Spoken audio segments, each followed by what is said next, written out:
So recently I posted a vid to the Turkey Tom channel titled DarkSydePhil, a Decade of Failure. And the video got a relatively positive response. There were some people who wished I had gone more in depth with some aspects of Phil's life as a YouTube lolcow, but realistically the video is already 2 hours long. That's a lot of detail.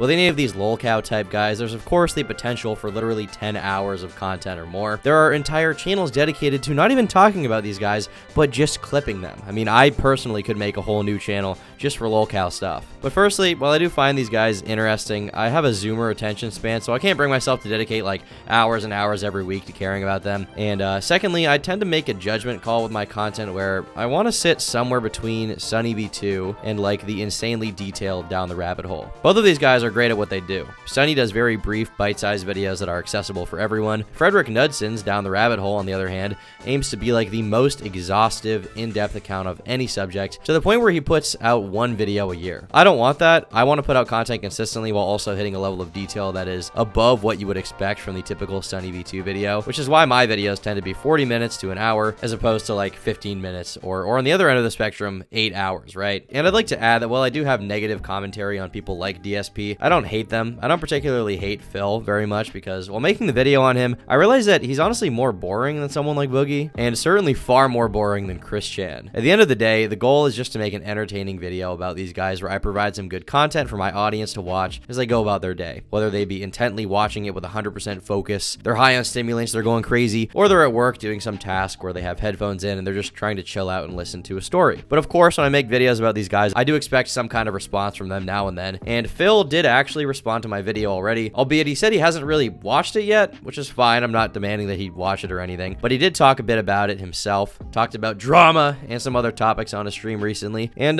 you know, I thought it would be good to go over that. Literally, it's not depressing to me, and here's why. All right, when I started on YouTube, I didn't know what I was getting into, nor did I sign up for it. I wasn't signing up to be one of the biggest gaming YouTubers. I didn't really care. To me, it was a joke. Literally, I've said this over the years. To me, it was a complete joke. I never took it seriously. It wasn't until many, many years later that I started to take this. I would argue that until like the year 2016, I was always treating it like a joke. And it wasn't until 2017 that I actually made an honest effort to actually make good content. Before then, it was just fuck around and everyone watches it and I make money. Like, seriously, that's what it was. But to me, that's not sad because I like who I am today better than I was back then. It doesn't matter if you argue that, oh, there's 10 years of failure, 10 years of decline. Yeah, but I'm better now than I ever was. My content's better. It's positive, doesn't hurt anyone. It's not toxic. I get to enjoy time with my viewers rather than just put out content for money purposes. You know what I'm saying? So I don't understand why you would think that that's a bad thing. I'm okay where I am. Unlike these other guys coming out with documentaries about how miserable they are with their lives and everything's fucked up and everything's falling apart. That's literally not happening to me. You get it? Like, I'm happier now and doing better now than I was before.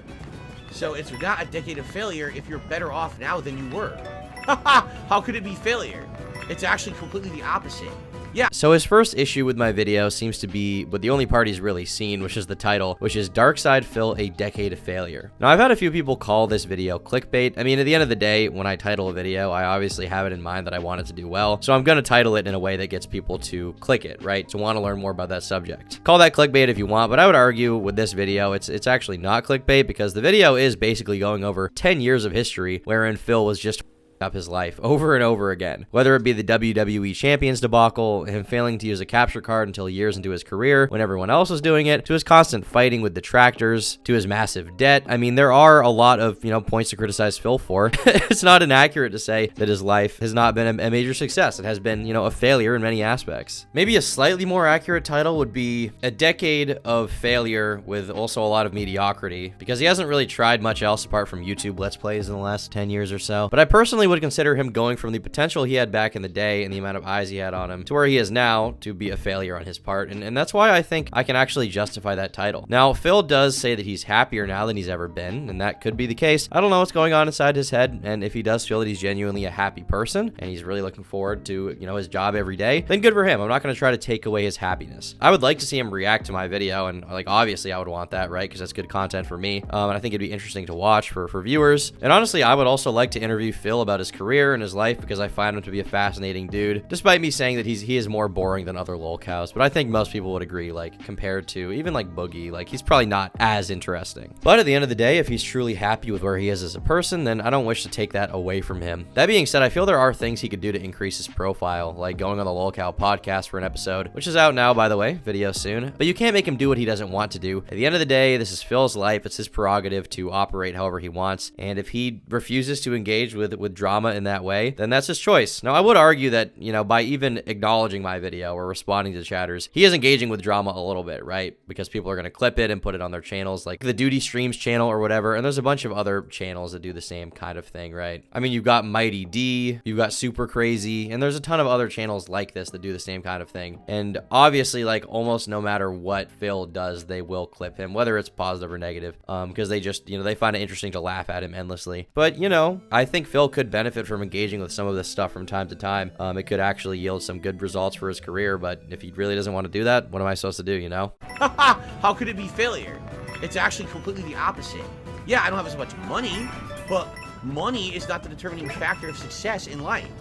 If I'm happily married and I like the content now better than I used to do and everything, how the hell is that failure? But that's what I mean, like, they want clickbait. They would just want to believe the negative rather than anything positive. Even though I've been saying ever since, you know, 2017, 2018, I'm happier now than I've ever been. No one wants to believe that. They want to say that's like cope or something. It's not. It's true. I actually love my life now more than ever before. I'm having a better time with my life now, you know? And I'm doing my best to try to actively improve. And I admit I'm not perfect. I make mistakes all the time. But I'm trying to be a better guy, and I'm trying to be a better content creator. And how is that not better off than all the contemporary lolcows who everyone hates their life? Oh, I'm so depressed, and I don't want to do this, and blah, blah, blah. I'm the opposite. I'm literally can't wait every day to come to work. I have so much fun with you guys every day. Why the hell wouldn't I want to do that? And I get to spend time with my wife and my family. I'm having a great time with my life. So how is that failure, right? All right, Phil, we're pushing it a little bit now. He seems to really have an issue with the term failure because he feels like his life is in a good place now. Well, to me, one mark of a lolcow is someone who's unwilling to change despite a clear sign that they probably should change. People like Boogie, who no matter how many chances he's given or how much advice he gets, he just repeats these same mistakes over and over. It almost feels like a genetic disorder where they just cannot learn. And Phil is in the same boat. At the beginning of my video, I outlined Phil's financial irresponsibility early in his life, in perhaps the earliest manifestation of his ability to handle his finances in anything resembling a mature way. A 23-year-old Phil was living in a 3-bedroom apartment he knew he was going to move out of within half a year. In the meantime, he had no idea how he was going to pay his bills, let alone find and pay for another place to live in. With his only job prospect being an entry-level position at a Best Buy, Phil applied his business diploma to the best of his abilities. Instead of buckling up and being frugal, hoping to scrape by until his conditions improved, he decided to take cash advances on every single one of his credit cards, which ended up being about $3,000, so that he could travel to and attend EVO. This decision mangled him financially so bad that he spent the next 5 years only managing to pay off the interest. And then later in his career, trolls discovered that Phil had apparently spent, the detractors, in Phil's words, discovered that Phil had apparently spent nearly $40,000 on WWE Superstars, which is a, stupid mobile game. Upon finding an account in the game called They Call Me DSP, the same as Phil's Twitter handle, they began examining when that account was active and when Phil was tweeting. Lo and behold, the times matched up. Given, that's no damning piece of evidence, but it was something. Next up was ascertaining just how much money that account had spent in the game over the years. And the figure they came up with was a gruesome $38,976. He spent just shy of $40,000, which, to put things in perspective, maybe for some younger viewers who don't know how much things cost, 40 grand can be a down payment on a house. 40 grand is like a new BMW 3 Series, okay? This is serious money. And that's what he spent on a WWE mobile game. Is this a good game? Can anybody tell me if WWE Superstars is fire game or something? Because Phil's really into it. I mean he spent an entire car on it. It must be a good game, no? Okay, so I'm looking up footage of it right now, and it seems to be it's a card game, sort of. It's not really a real combat game. You just open cases, and I mean this is just the worst. This is the worst mobile game of all time. This looks like trash, bro. What is wrong with you, Phil? Why do you like this, man? Now, Phil's not in danger of living in the sewer. He has some income, but with habits like that, it's no wonder people find him so fascinating. Someone who's so mind broken that they will beg their audience for money, demand their audience for money on stream after stream after stream after stream, while doing nothing to stop their poor spending habits or increase the quality of the content apart from wearing a vest, I guess. I would probably consider that failure, and I would also consider being like $500,000 in debt of his own will with no way to pay it off, specifically because of reckless decisions he made to be, you know, failure. That's a bad position to be in. I'd like Phil to get better, but he seems unwilling to even acknowledge his own issues in the first place, never mind changing his life to deal with those massive problems, which is what we saw on the Side Scrollers podcast. Will you, and you can say no, and I'm totally fine with this, but just confidentially between us, will you send me a screenshot of your account, of your WWE account, and just so I personally, I will not share your name to anybody, but just between us. Man, I have to think about and vouch for you. Yeah, and I will vouch for you either way. I have to think about what kind of risk that. I don't want to say. Here's the thing, I'll consider it, but I can't agree to it yet. I have to see what's the risk. You know. And this is an excuse, of course, because I think he did spend that money on the mobile game. At the end of the day, I think Phil refuses to acknowledge some of his bigger problems, and as a result, it's led to a lot of negative circumstances. What? And I know someone will send this to Turkey Tom. So that's what I will have to ask him. If he really is serious about making a serious documentary, right? What's the decade of failure? If I'm better off today than I was before, if I'm healthier, if I'm happier, if I'm more successful when it comes to having a following of people who actually like me for who I am, as opposed to drama or being an idiot on the internet, right? If everything is better now, right? Besides my level of popularity, my views are down, and yes, my income is less than it used to be. But literally, if that's it, if that's all that's different, right? Then how can you say it's a decade of failure? Again, if you were saying a decade of decline, a decade on the downward slope, that all makes sense to me. That would, your criteria is based on views and popularity. You're correct. You're absolutely correct. But I'm not sad. I'm not unhappy. So how am I as a failure? Everything that I'm doing today is what I've wanted to do. Like, it's intentional of how I wanted things to go and what I wanted to do. So how is that failure? That's what I really don't get. It'd be one thing if, like, I was trying to be a top gaming YouTuber and I was failing, and I was trying all the things. I was putting out all the stops. I was using the thumbnails. I was doing the clickbait. I was trying to follow all the trends, and I just couldn't do it. Then yeah, then that's a failure. I literally am not doing that, nor have I ever tried to do that. So how is that failure? I would love an answer, a legit answer. Oh, what do I do here? Oh, I see. Wait. I mean, I did make a 2-hour video about this, Phil. If you really want to know, like, you will find out if you watch the video. It's not a total secret. Like, if you watch the 2-hour content, if you actually click on the video with the title, then the title is, like, generally explained. And this applies for almost every video as well. So I don't know how much time you spend on YouTube these days, Phil, but if you click on a video, usually you'll find out what the title meant. But even here, Phil isn't being entirely honest, is he? Back in the day, he did want to be one of the top gaming YouTubers. He wanted to succeed. He was always talking about how much work he was putting in and time he was putting in, and oh, I actually treat this like an actual job, you know? He wanted to be #1. He just had poor production quality. He was refusing to put in the effort he actually needed to make it happen. He was set in his ways, recording his TV screen and uploading clip after clip after clip after clip. And at one point, when he felt like he was a big shot, he bought a 3 Series, which is a nice car, but it's also an expensive car, both to purchase and to maintain. He was never thinking in the long term. He just sort of acted like he was going to make the money he was making forever, and he didn't. That's part of why I consider him to be a failure as well. He completely failed to assess where he could be within just a few years by putting all of his eggs in one basket. And as a result, it really cost him a lot. If mentally Phil is doing better than ever before, then good. No therapist needed, no Prozac, no belly rubs before bed. He's doing good. He's eating his little dog food. Good for him, okay? But on paper, I think there's no denying that he's made a series of continuous mistakes. A severe and continuous lapse in his judgment, which has led him to be in a less than ideal position in his life. He had the chance to live a life that very few can even dream of, and for a bit, he was living it, okay? Do you know how many people in his position who like Street Fighter or whatever and are like 38 years old would love to be a Let's Player? So many people, and he got it. He had the chance, and you know, a little bit of it was right time, right place, a little bit of it was luck, and a little bit of it was because people did like Phil early on and they found him entertaining. But he got too comfortable, his ego got too big, and he squandered that opportunity all on his own. While he may have a following now and make some money off of that following, he had a truly huge opportunity to make double or triple what he did at his peak, and he ruined that. And that's, you know, why I would say it's failure, right? He failed. Yo, that's what I would ask Turkey Tom. Someone ask him that question, and that's a legit question. I'm not hating on his documentary. I've heard good things about it. I just don't like the title. They call it the decade of on the downward slope, the decade of decline, you know, the has-been. All that's correct. Literally all those statements are correct, and they're equally as negative. But when you say a decade of failure, I disagree. That I think is bullshit. But everything else, you know, seems fine to me. I haven't heard anything too overly ridiculous, exaggerated, or negative about his documentary. So...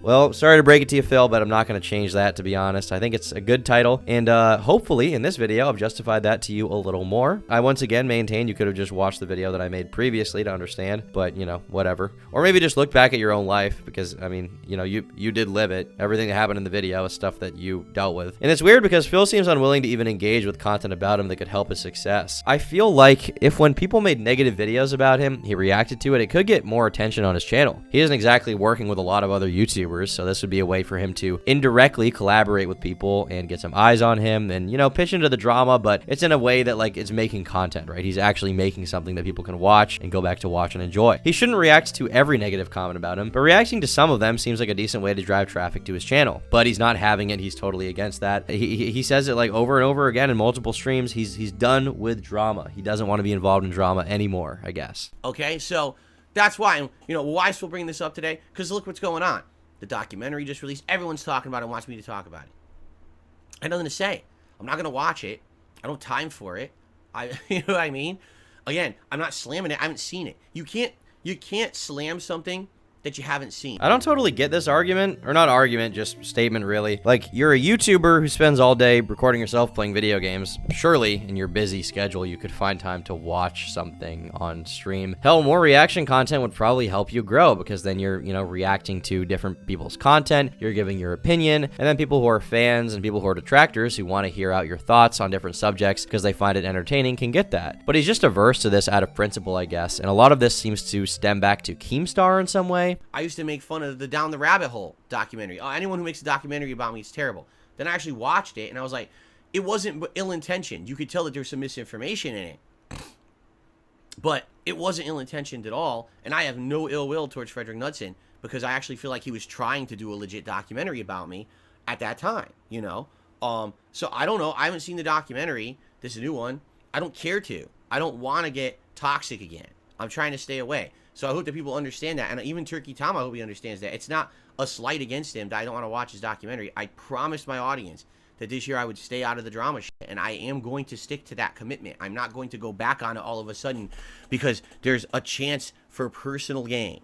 Okay? You know what, I disagree with this decision here, but if this is really how Phil feels and he just wants to stay out of drama when he can, then maybe that'd be good for him. I don't know, maybe it's better for his mental health. He doesn't want to mythologize and retread all of his old shit. He wants to move on to greener pastures and just game and chill and spend all the donations he gets on mobile games and new BMWs. Good for you, bro. I hope it makes you happy. I hope your heart fills with warmth anytime you boot up your stream. And, you know, this isn't even me being ironic. Like, I truly do hope that Phil can find a way to be happy. You know, there's other stuff going on right now. People trying to pull me into their toxic shit, and I'm absolutely, positively not going to pay attention to it. I don't care. I really don't give two shits what's said. I don't give a fuck. I'm going to say it as clearly as possible to the entire internet right now. I don't care. All right? You can say whatever you want about me. You can say as much nonsense. You can bring it all up. It's this simple. I'm happy with where I am in my life right now. Everything, you know, is good. So I'm not going to allow anyone to try to sour that for me and my audience with their own bullshit and nonsense. It doesn't matter who you're talking to, what you're saying about me. None of it matters. It's all nonsense. So I think what he's referencing here is the LolCow podcast, or now called LolCow Live, which was a show with Boogie and Wings that he turned down because he doesn't like Keemstar, I guess. I think it would have been a great show, and it would have helped Phil a lot, I guess, but he doesn't want to emasculate himself or something by being involved in the project. And I think he's referencing the fact that they've been talking about him a bit. Boogie in particular hates Phil because basically the deal initially was that Keem would give them all $50,000 to do this show if Phil was involved. Money that he definitely needed and that obviously Wings and Boogie also needed. But he turned it down, I guess, because Keemstar was involved in some way. And then supposedly he like tried to steal the podcast from Keemstar, according to him at least. The whole idea of me, him, and Wings being on a podcast that was going to have Keemstar's involvement, and I guess Boogie still has some resentment there where he's upset. I cost him and Wings $50,000. I'd rather be miserable. I'd rather sit in a corner and cry all over myself for a living, which also cost me a $50K payday, which also cost Wings a $50K payday. So he screwed everybody over. I don't like Keemstar. I don't like the content he puts out, nor do I like what he stands for as a person. I think that he's kind of a despicable person.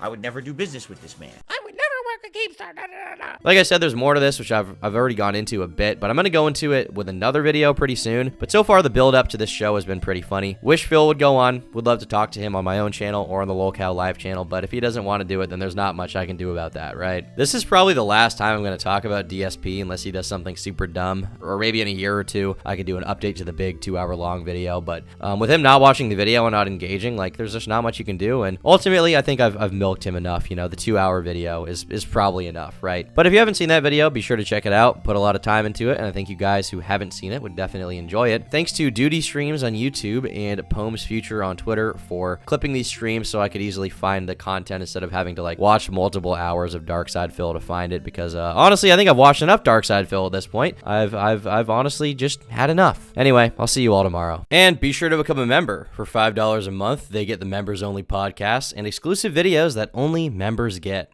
Thanks so much for your support. No